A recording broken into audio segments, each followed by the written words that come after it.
আজকে আমরা প্যাট্রিক কিংয়ের Read People Like a Book বইটা নিয়ে একটু আলোচনা করব।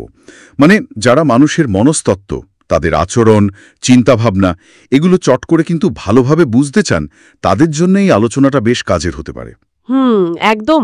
আর বইটা কিন্তু শুধু কে কিভাবে তাকালো বা হাত নাড়ল এইটুকুর মধ্যে সীমাবদ্ধ না। ঠিক।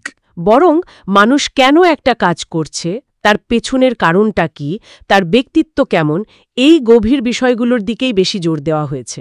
হ্যাঁ, মানে শুধু ওপরের লক্ষণগুলো দেখলেই চলবে না, ভেতরের কারণটাও বুঝতে হবে। একদম তাই।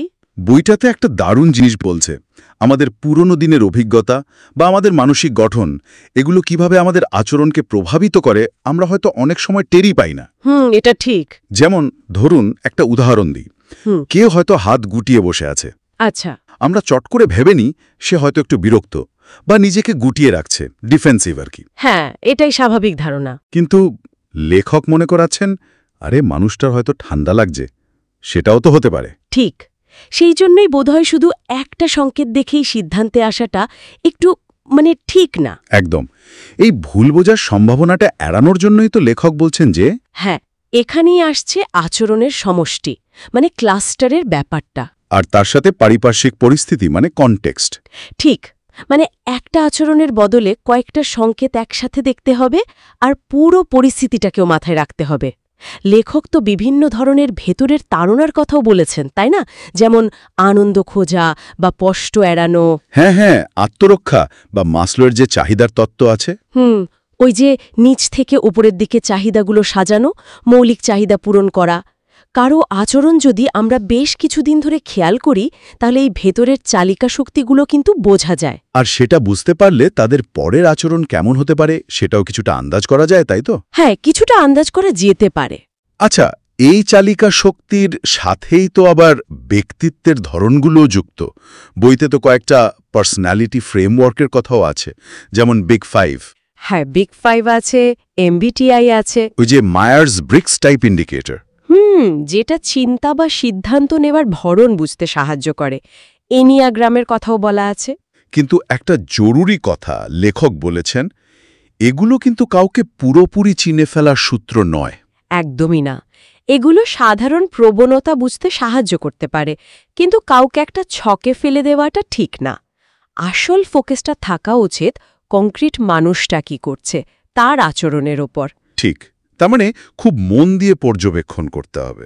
হ্যাঁ, তীক্ষ্ণ পর্যবেক্ষণ। আর এখানে আবেগীয় বুদ্ধিমত্তা বা ইমোশনাল ইন্টেলিজেন্সের ভূমিকাটা খুব বড়। ইআই মানে কি শুধু নিজে আবেগ বোঝা? না, শুধু নিজেরটা নয়, নিজের আবেগ চেনা, নিয়ন্ত্রণ করা আর তার সাথে অন্যের আবেগটা বুঝতে পারা এবং সেই অনুযায়ী রেসপন্ড করা, সবটাই এর মধ্যে পড়ে। আচ্ছা। কিং বলছেন, মানুষের কথা বলার ধরন, কি শব্দ ব্যবহার করছে, গলার স্বর কেমন, কত দ্রুত কথা বলছে, এগুলো যেমন দেখতে হবে, তেমনি অমৌখিক সংকেতগুলো দেখতে হবে। মুখের ভঙ্গি, বডি ল্যাঙ্গুয়েজ। একদম। আর কথার সাথে কাজের মিল থাকছে কিনা সেটাও খুব গুরুত্বপূর্ণ, বিশেষ করে যখন আমরা বুঝতে চাইছি কেউ সত্যি বলছে কিনা। ও হ্যাঁ, মিথ্যে ধরার কৌশলের কথাও তো আছে বইটাতে। হ্যাঁ, তবে কোনো একটা নির্দিষ্ট মিথ্যা বলার লক্ষণের ওপর ভরসা করতে বারণ করা হয়েছে, বরং পুরো ব্যাপারটা দেখতে হবে। আচরণে সূক্ষ্ম পরিবর্তন আসছে কিনা, কথায় আর কাজে গরমিল থাকছে কিনা। অসঙ্গতিগুলো খুঁজে বের করা। ঠিক। তাহলে সব মিলিয়ে যা দাঁড়ালো, মানুষকে বুঝতে পারাটা আসলে একটা স্কিল, শেখার মতো। হ্যাঁ, বলা যেতে পারে এটা কোনো ম্যাজিক নয়, বরং এর জন্য দরকার মন দিয়ে দেখা, পর্যবেক্ষণ, তাদের মোটিভেশন বা ভেতরের তাড়নাগুলো বোঝার চেষ্টা করা, আর নিজের আবেগীয় বুদ্ধিমত্তাকে কাজে লাগানো।